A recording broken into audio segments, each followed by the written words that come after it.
আলাইকুম। মাহবুল্লাহ, গাতা ১, ইশারা ১০৯। মাংসর দোকান সুবান। উটের তাজা মাংস, হাড্ডি সহ ২.৫ টাকা কিলো। সুগো, গরুর মাংস হাড্ডি সহ ২.৫ টাকা কিলো, হাড্ডি ছাড়া ৩ টাকা।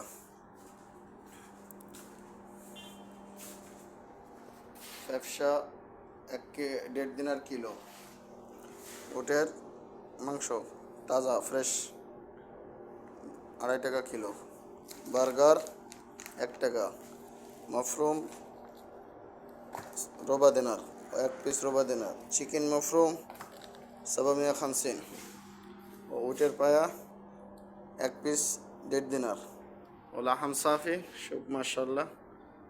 هذا لحم صافي 3 دينار كيلو. وفي عظم على حد صاصة ২.৫ টাকা কিলো।